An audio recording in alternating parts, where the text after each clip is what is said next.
I'm thinking about the scene in The Dark Knight where the Joker shows up to the mob and he says, "Why do you meet down here in the middle of the afternoon? Right? What a year ago, none of these cops would have lifted a finger to you. What happened? Did your balls drop off? Right? And this is what is wrong with these people?" Hello, everyone. Welcome to The Next Level. I'm JVL here with my best friend, Tim Miller, and sitting in for Sarah Longwell, A.B. Stoddard, now of the Bulwark. Don't get in trouble with that best friend talk. And all three of us, okay, let's just be a little happier today, all right? We don't want to send anybody into It's very the dark dangerous place, having right? this lineup.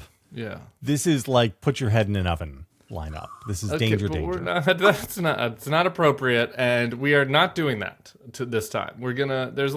There's good stuff to talk about. There's bad stuff. It's gonna just be we'll down get the to middle. The Jenna Ellis stuff. Yeah. There's your tease, guys. The good stuff is going to come in segment 2 with Jenna There'll be Ellis. some candy.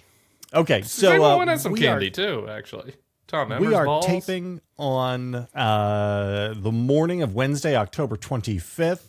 We are now in week number 4 of the House having no speaker.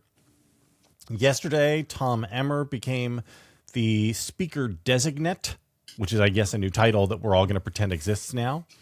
And this lasted for, how long was it, AB? Was it 4 hours, 3 hours? 4 hours and 10 minutes.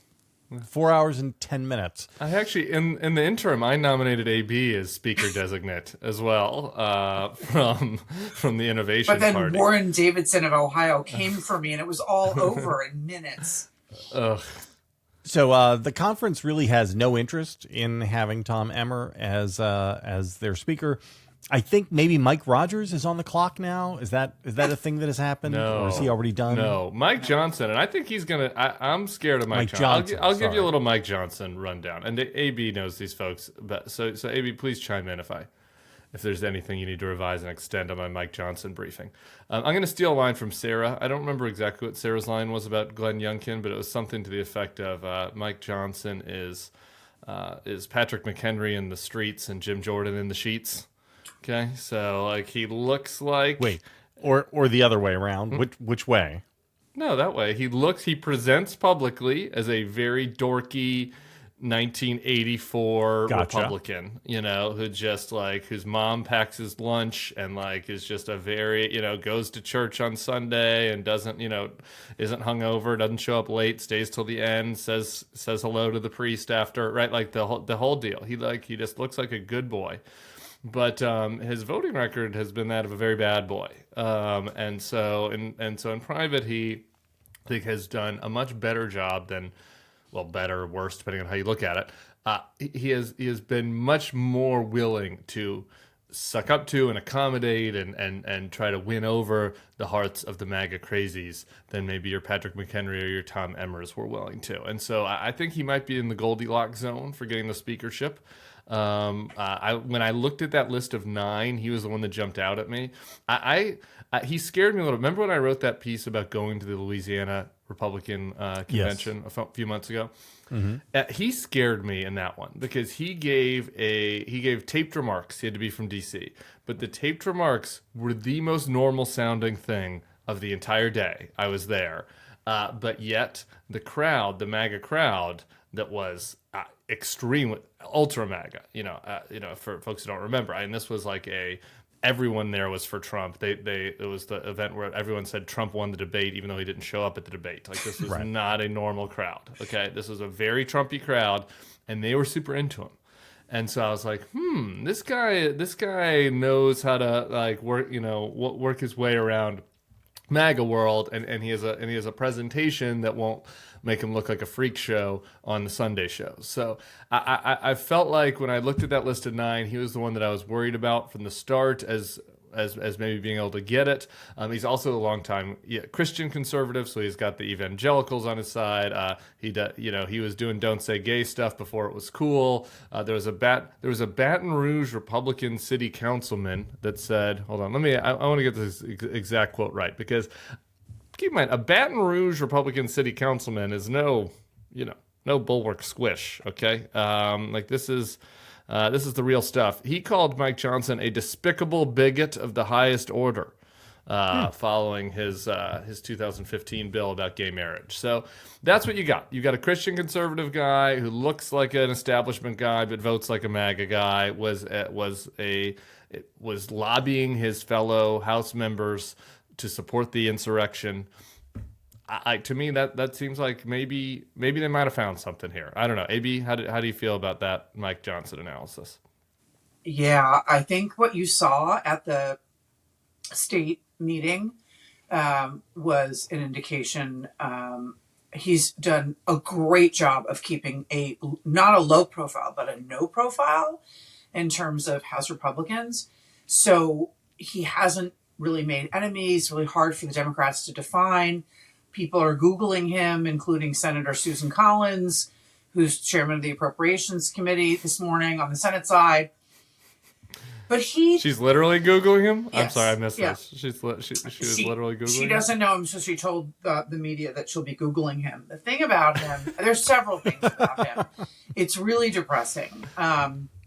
You can ask Bill Kristol, gets an F on Ukraine.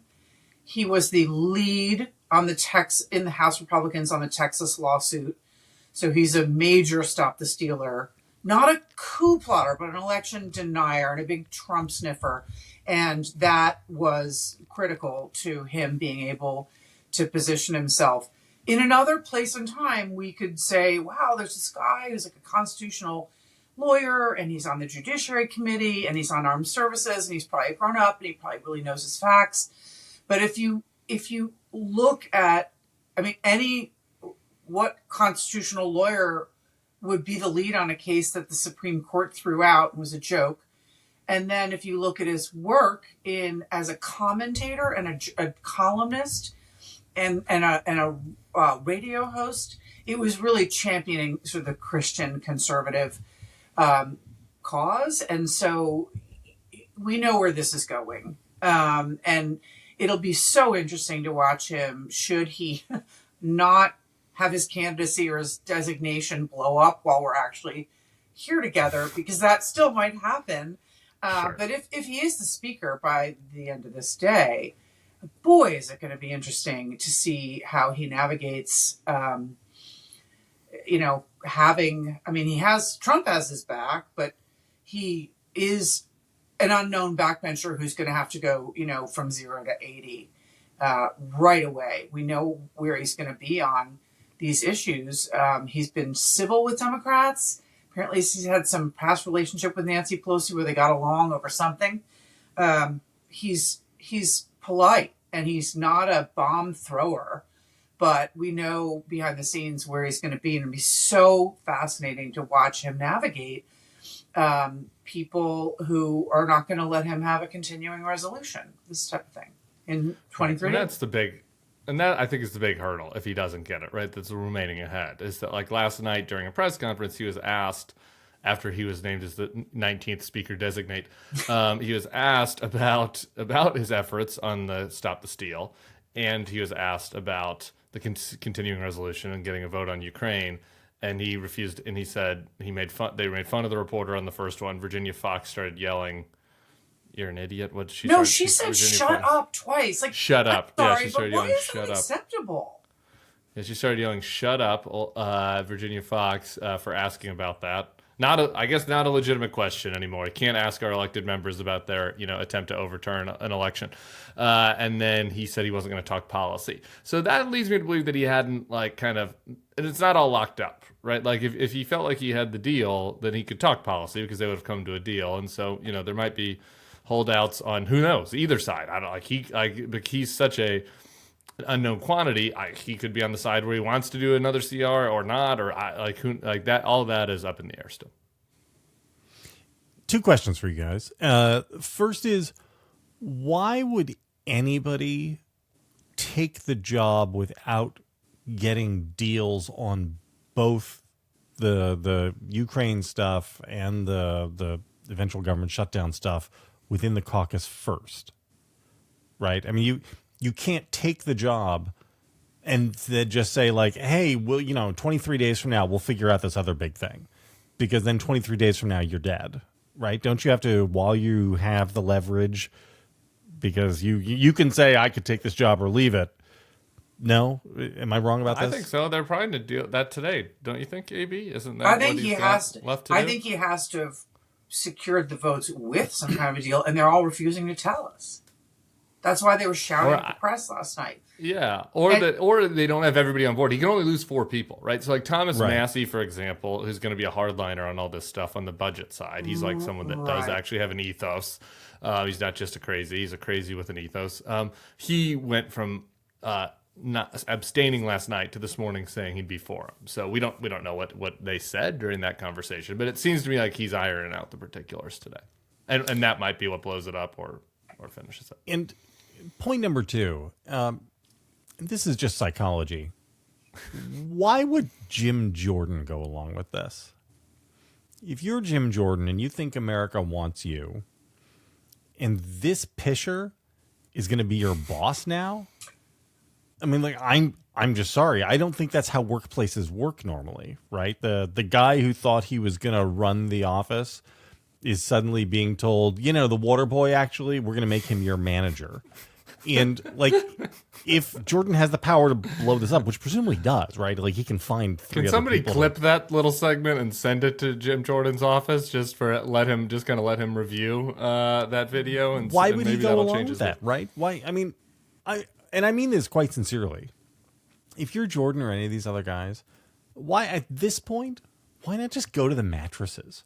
Like, let's see if these people are still gonna want to deny you your gavel 3 more weeks from now. Like, I don't understand why someone like Jordan, who is willing to blow up his relationships with the entire conference, would then just be like, oh yeah, no, sure, okay, yeah, sure. Like, that doesn't make any sense to me on a psychological level. Okay, you're scaring me because last night I saw the headline about how suddenly after Emmer, McCarthy was going to rise again. He was going to be speaker and make Jordan the assistant speaker. And I freaked out and started texting all these Republicans, tell me this is not true. Tell me that I cannot take the phoenix rising from the ashes. I thought we were done with Jordan. Anyone but Jordan, please tell me no. And then they were going into that conference meeting, and I saw John Bresnahan tweet that, like, he's like, that is not happening, so let's move past it. So I was like, okay, good. And I just took melatonin and went to bed and woke up, and Mike Johnson was the designee. But I literally, I mean, JVL, the idea that of him like ruining this for Johnson today and rising up again, and I can't take it. Please. I mean, yeah, this guy lost. He lost in secret ballot. He's unwanted.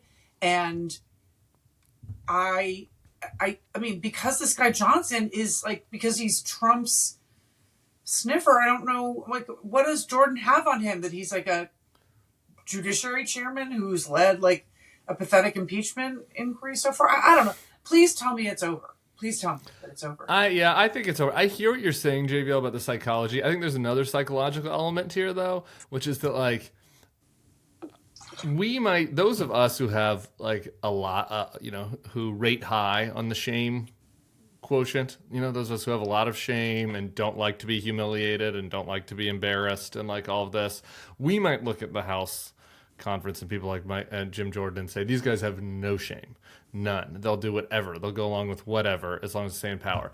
And the reality is that's like inhuman. Like, these people are not they're still human beings, and they have a tiny bit and a modicum of shame. And I was told even that Matt Gaetz was starting to get really, like, kind of embarrassed and uncomfortable in certain settings. Like, he might not show it on TV, but folks that have talked to him, because he was like, he didn't expect it to go this well or this bad, depending on how you look at it, right? Like, he didn't think that this was going to happen. Catastrophic success. Yeah, catastrophic success. And he's starting to get embarrassed. And I think Jim Jordan is starting to get a little embarrassed. embarrassed. And like, I think that there's like we need this to be over with kind of thing. I think that element is coming into play. And I was on MSNBC last night with Joy Reid and Ali Vitale, and we are like laughing like little schoolgirls. I mean, just hysterical hyena laughter over the Kevin McCarthy suggestion. And like and so that stuff gets sent around. It's like MSNBC hosts laughing and pointing and mocking the House guys. They do. Eventually that starts to matter to them. They're still human. Again, if you're not embarrassed, if you're not embarrassed by the 15th vote, right? When you're Kevin McCarthy, I hear you. When you go to like the 16th, why now? If you're not embarrassed at day 14, Because why are you human embarrassed beings by are- week 4? I don't. Humans are complicated, JVL, I don't understand the humans. I don't We like the humans. we have many I don't layers. understand They're like an onion. They have many layers. I like the pod people. I have one more question, though. One more psychology question. So, and I'm going to write about this today. You guys can help me talk through my newsletter while we're here on air. Tom Emmer's testes. So, Tom Emmer. Sorry, I've seen the draft. anti-Trump. Not anti-Trump, but Tom Emmer, goes and tries to suck up to Trump. And Trump's response is to call him a rhino and a terrible person who defends Ilhan Omar. And he destroys Tom Emmer's, like the moment, the most important moment in Tom Emmer's career. Donald Trump doesn't pocket veto him. Donald Trump takes a sledgehammer to him. And Tom Emmer's response is to do nothing. Yes. To not become a never Trumper, to not say F this guy and, give it right back to him. I thought tit for tat was like the optimal game theory strategy. And Tom Emmer is just like, I'll just sit there and take it. Like, what is wrong with these people? I thought we were all told they're just transactional. Well, I'm sorry. This guy, is it transactional or is it like DS? Is this a DS relationship? Like, I don't get it. And I don't understand. What I was thinking about was I'm thinking about the scene in The Dark Knight where the Joker shows up to the mob and he says, why do you meet down here in the middle of the afternoon? Right? What, a year ago, none of these cops would have lifted a finger to you. What happened? Did your balls drop off? Right? And this is what is wrong with these people? JVL, it's the death threats. Tom Emmer put out a tweet of Trump saying, I'm going to try to stay out of the speaker race. And so Emmer put it out pretending that Trump was neutral, even though Trump can't stand him. And his allies spent the weekend telling people he had a DUI or something years ago, which that matters now in the age of Donald Trump. So Trump, so everyone knows Emmer's possibly dead by Monday morning because of, or Tuesday or whatever day it was because of Trump.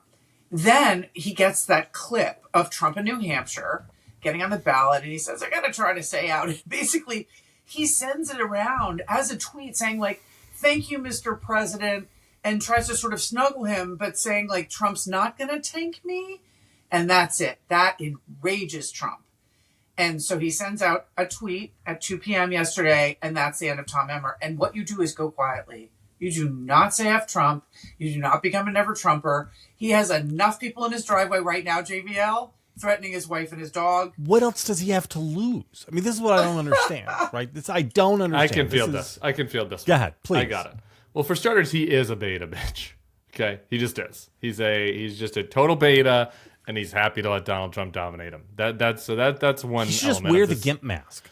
He should, and that's one element of the psychology of this. There's a certain level of these people who just want to be told what to do, and as long as they can keep their little pin and be able to get into the Capitol Hill Club and whatever, that's fine with them. And this goes to what I wrote about today for the site, which is. These guys have been kicking the can down the road on confronting the freaks for over a decade now. Over a decade. John Boehner took the speakership in 2011, right? So it's been almost a decade and a half that these guys have been dealing with the freaks on the fringes of their party, and that fringe grew more and more and more, and now it's almost like a majority of the party among electeds. But their strategy the whole time has been accommodate them, appease them, do whatever is necessary, to keep them happy, as long as we can stay in our jobs, as long as we can stay in power. It's just kick the can, whatever. We'll throw them another thing. We'll do another fake impeachment. We'll do another brinksmanship on a shutdown. We'll do whatever you want, right? As long as I can stay in charge. And like, here's the thing, that might have seemed like a really stupid and humiliating thing, but it has worked like kind of for a long time, really. I mean, if, you could sit in John Boehner's seat in 2013 and think, man, the Tea Party's going to take this over by 2015, right? Like, really. Or you could sit in Paul Ryan's seat in 2017 and think that like a MAGA guy's going to throw me over by 2019. And here we are in 2023 and McCarthy was still in charge. So like that strategy, while being morally bankrupt, and humiliating, has like also kind of worked. They've all stayed in their leadership roles. They've all stayed on their private jet trips with the donors. They've all whatever. Okay. And that, I think, mindset has really baked in across all of these guys. And Tom Emmer might not be speaker, but he's like, I still can be the whip. I still can, have a security detail when somebody threatens my life. I can still get, you know what I mean? I can still get on Paul Singer's plane if I want to, right? Like all that stuff I still can get as long as I just take it from Donald Trump and them. And I think that's the real psychology of this. I mean, I never thought I'd say it, but here Kristen Sinema looks like the paragon of moral courage for saying that she can go and get on any board she wants, and she doesn't care if the voters throw her out. Seriously, you would love that. I do. I know. And if Mike Johnson gets us today, I do stand by this. I know it's been fantasy politics for 3 weeks, but I really think one person should have. If one person had taken the Sinema approach, it was the moral and strategically correct approach for whoever it is. One person to say, nope, I'm going to go deal with Hakeem Jeffries. I'm going to try to become the speaker with Democrat votes. And if I don't get it, whatever, I'll go sit on whatever board I want. And I won't have to deal with these MAGA freaks anymore. And if I do get it, I'll be speaker and have a portrait. To me, that seemed like a logical thing. But apparently most of these guys are too weak to do that. So I guess kudos to Kristen Sinema. Who knows? Who knew? All right, so we're going to move on in a minute. First, this show is sponsored by BetterHelp. I don't know about you guys, but seeing our government reach this level of dysfunction and turmoil has been incredibly exhausting and depressing. And when this happens, mental health suffers. That's why I always try to stay on top of the state my head is in and figure out the best way to address it. Therapy can be a great way to work through your issues and can help you become the best version of yourself. And if you want to give therapy a try, BetterHelp is a great option to try.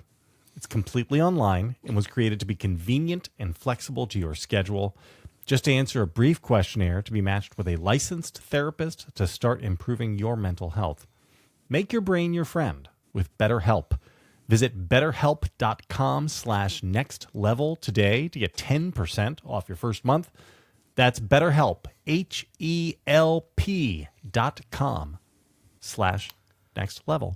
Little known fact, AB is here today because the BetterHelp people, the sponsors, were like, we need the listeners to just have that one little nudge, that one nudge that they need, and having Gin up AB, business. We'll put the three of you together on the three of you panel. guys, and people are going to come out of this. And no, I'm joking. Therapy is good, though.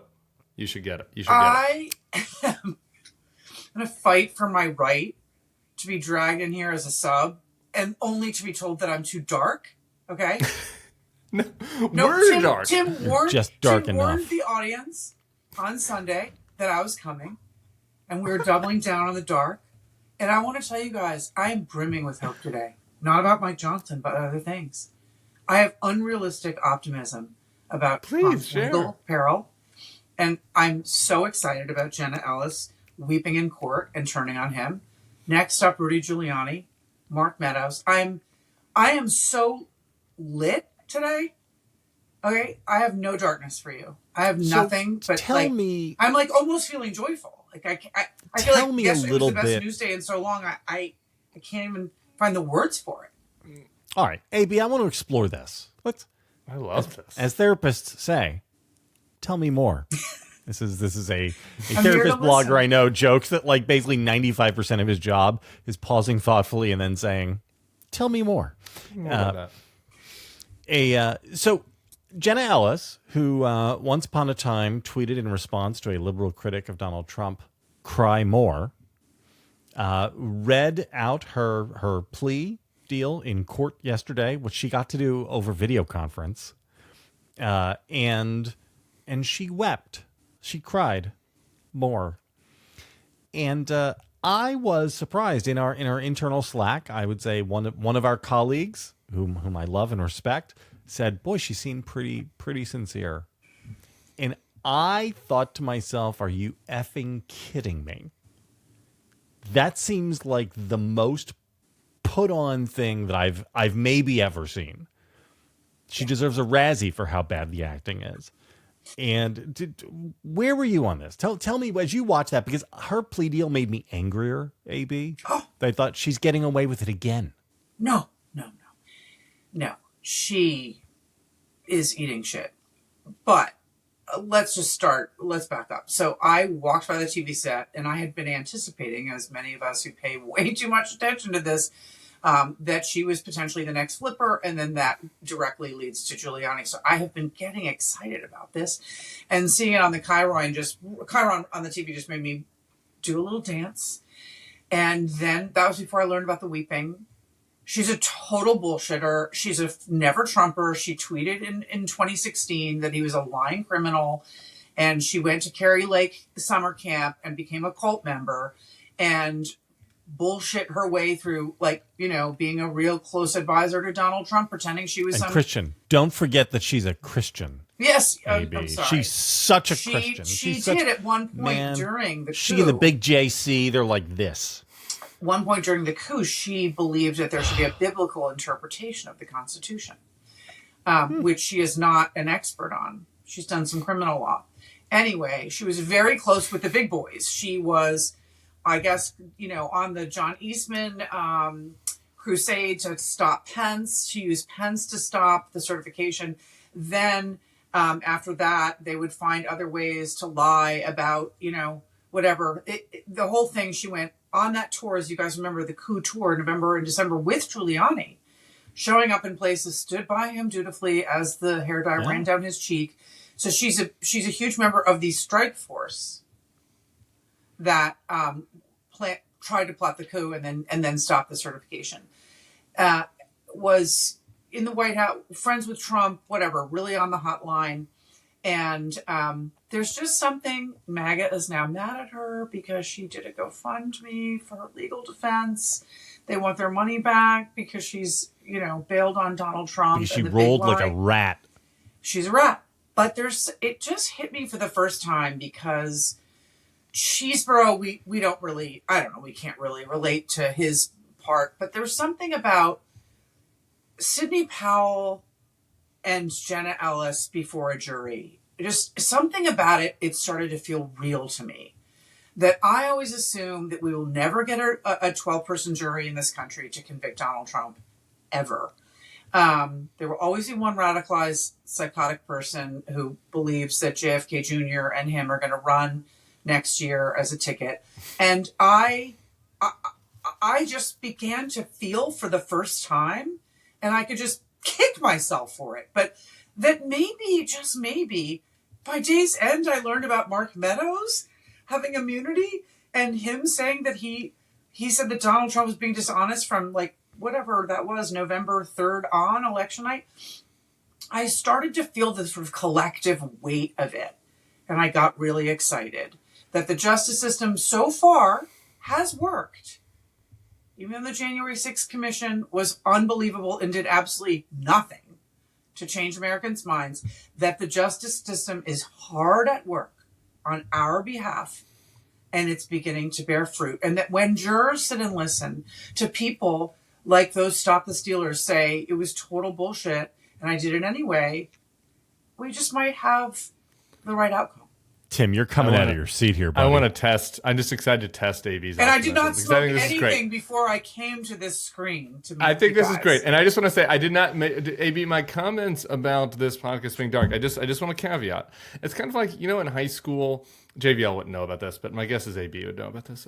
You have a group of friends that are kind of goody two-shoes friends. When you're around them, you're, following the rules, and you have another group of friends that are a little bit of troublemaker friends. When you're around them, all of a sudden you're sneaking a cigarette by the playground. Okay, that's what Tim, I if you meant. do that, it'll go on your permanent record. Yeah, I know. I meant AB. I meant when the three of us come together. It's like the darkness congeals and the darkness begins to, Wait, are AB and I the people smoking by the playground? Yeah, kind of. Yeah, that's what I'm saying. Yes! We're that for each other. Awesome. So that was not a personal. I want to be thing. Fonzie. It's about this. It's about this tryout. No, I'm a Anyway. corrupting influence, and I understand it. But you still invited me back, so we it's your did. fault. My question for you, though. So I want to test this optimism and exuberance. We had a little game on this podcast a while back. I don't know if you remember it, and it's called Jail or President. And I want you to look at 2 years from now. I want to see how exuberant you are. Uh-oh. What percentage chance do you think Donald Trump will be in jail? What percentage chance do you think he'll be president? What percentage chance do you think neither? And I count house arrest as jail. We'll lump that in. A convicted or president and jail. I guess those are all options. I just would break that down. What's the most likely for you is president and jail? Okay, what do you think is the most likely? He's going to be president. I'm going to put my head back down. But I just want to tell you that it was authentic exuberance and hope that I hadn't felt in a really long time. That I didn't get to, we've got him this time, but I just started to feel good. I'm 45% president, 40% neither, 15% jail. That's how I am right now. Okay.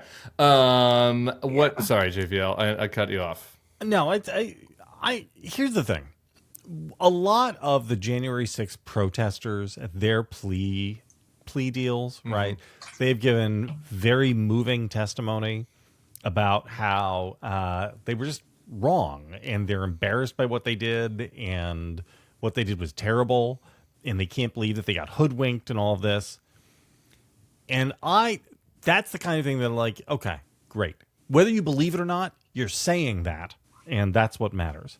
Jenna Ellis got to stand up there and say, I was relying on the advice of many other legal minds. And my sin was that I didn't do my due diligence to really investigate the representations about the law that they were making to me. And so I am very sorry that I did not, that I gave into this bad advice without really chasing down all the stories on my own. And the fact that she gets to frickin' lie like that in her plea just drives me nuts. It drives me absolutely nuts, and it makes me sick. I want to believe that she's going to pinch Rudy. That's what I want to believe. Just going to spend a few days on this, believing she has the Rudy goods, Rudy's state of mind, phone recordings, whatever. That's what I believe. Just until I'll let her. I'm with AB. If she's gonna pinch Rudy, I'll let her say it. I'm with JVL if she doesn't.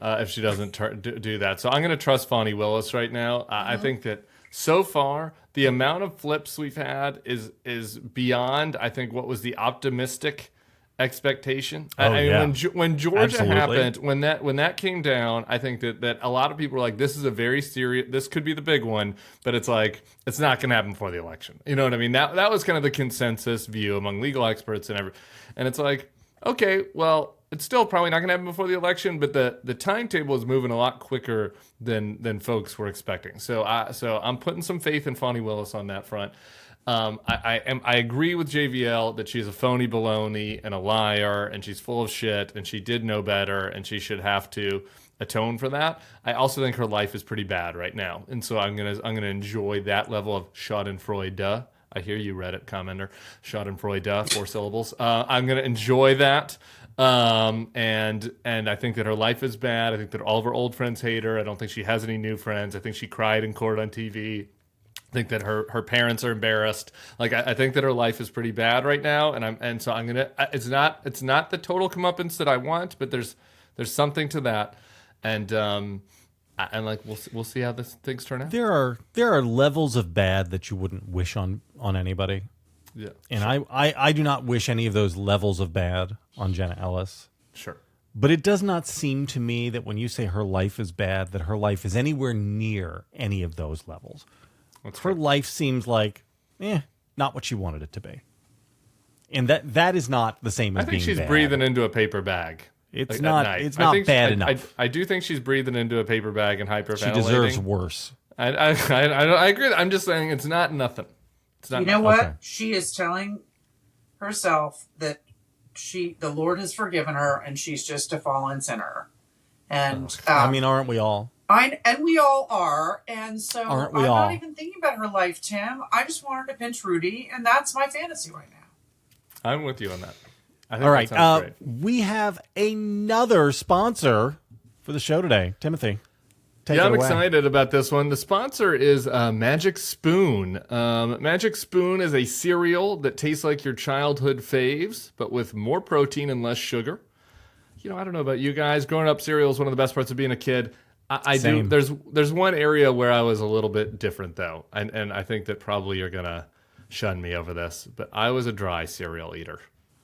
I think That's fine. is that fine? Did you eat it dry I was while watching mocked like Saturday this. morning cartoons? I Is did. that what you did? No, I was like little Mike Johnson, but the good version, and I was like eating dry cereal while reading the newspaper, while reading a hard copy newspaper in the morning. I was like a 8-year-old. Were you Alex P. Keaton? Yeah, I was Alex P. Keaton. I was like an 8-year-old grown up, and I'm a 42-year-old 8-year-old. You know, it's just like things didn't work out how they were planned. But anyway. You know, and Magic Spoon, though, it kind of brings this back, right? Because it has the amazing flavors you love, but with less sugar and high protein.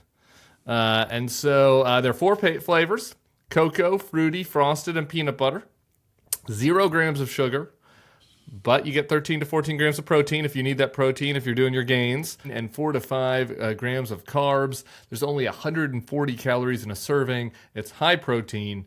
0 grams of sugar, keto-friendly, gluten-free, grain-free, and soy-free. And let me tell you, I let Toulouse try them out. We were trying, we tried frosted, and we tried fruity. And she was into it. She was into it. And, you know, as an adult cereal, but for the kids, that's where you can really see the joy of cereal. Pro tip: mix the she was peanut loving butter it. and the cocoa. Oh, have you tried that? That's what I've been doing. Ooh, Love it. That's nice. Okay. Love it. Go to magicspoon.com/nextlevel to grab the variety pack and try it today. Be sure to use our promo code NEXTLEVEL at checkout to save $5 off your order. And Magic Spoon, so confident you're going to like their product. It's backed with a 100% happiness guarantee. If you don't like it for any reason, they'll refund your money. No questions asked. Axed? I meant asked, but I said axed there. Remember, get your next delicious bowl of high-protein cereal at magicspoon.com/nextlevel. Use the code NEXTLEVEL to save $5 off. This is why people listen to the ad reads on this podcast, AB, because you just never know when I'm just going to totally butcher a word or tell an embarrassing story about my childhood. But the thing is, Tim, now that you've moved Thank to you, Magic Spoon, Louisiana, for sponsoring you don't this have to episode. pronounce anything correctly. Is that true? Yeah. Remember, get your next delicious bowl of high-protein cereal at magicspoon.com/nextlevel and use the code NEXTLEVEL to save $5 off. Thank you, Magic Spoon, for sponsoring this episode. All right. I love that. Last segment. A bunch of people on the right are really, really outraged at the horrible anti-Semitism coming from the Biden administration as they refuse to take Israel's side and just, you know, all they do is equivocate on Hamas and what. Tim, you want to tell us what's going on? It was a rough day on the tweets. I'm yesterday, wasn't it? gonna give the real story of what's happening. I always appreciate your sarcasm intro. But so here's the deal. The Biden administration, I think for good reason, especially there was the incident where the Islamic kid was killed. Was that in Illinois? 6-year-old was killed, and since then, a lot of their rhetoric has been, you know, saying that we condemn anti-Semitism and we condemn Islamophobia. There was one tweet. Joe Biden has sent many tweets about anti-Semitism. I did a little Twitter search to see how many Ron DeSantis has sent about anti-Semitism. Just the one from him. Joe Biden has sent several tweets about anti-Semitism and his concerns about anti-Semitism, but he did one tweet that only mentioned Islamophobia. And then you have KJP, the press secretary, did really boof one yesterday. Like, let's just be honest about this. She was asked about anti-Semitism and then responded by talking about Islamophobia.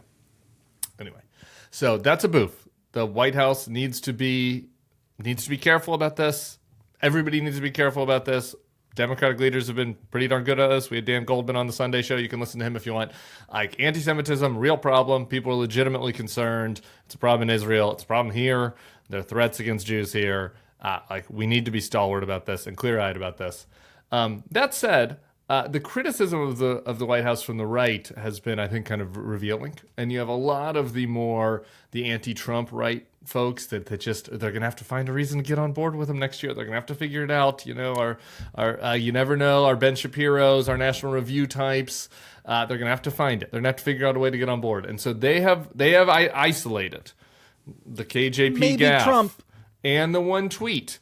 And they are now, what we're getting is, this is the Joe Biden administration's very fine people on both sides moment. It really is. And this is their all lives matter. And they cannot say it. And it's just the same. And they cannot condemn the anti-Semitism in their ranks on the left. Now, mind you, there are some problems with this comparison. Like, for starters, it was Donald Trump that was doing the very, very fine people on both sides.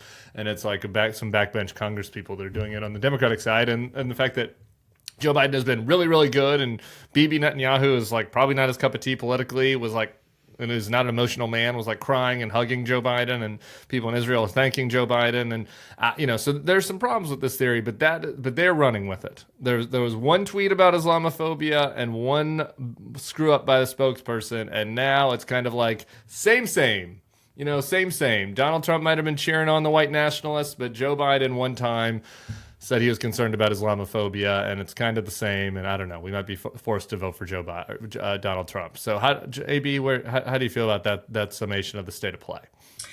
Well, I was sorry to slap the White House around, but I was a little bit shocked to see Karine Jean-Pierre's response when the question was specifically about anti-Semitism. It wasn't a statement that she was making to talk about threats to Muslim Americans or anything. She just answered a question about anti-Semitism with this statement.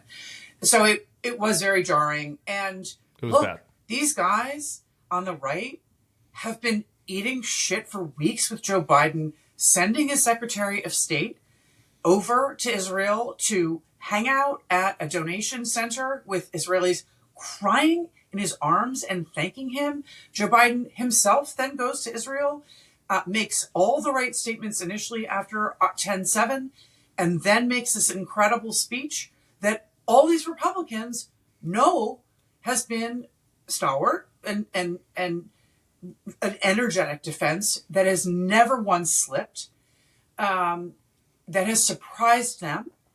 And they're tired, Tim. They're tired of this. They were tired of Trump saying Hezbollah was smart and crapping on Bibi Netanyahu. So they were waiting for something.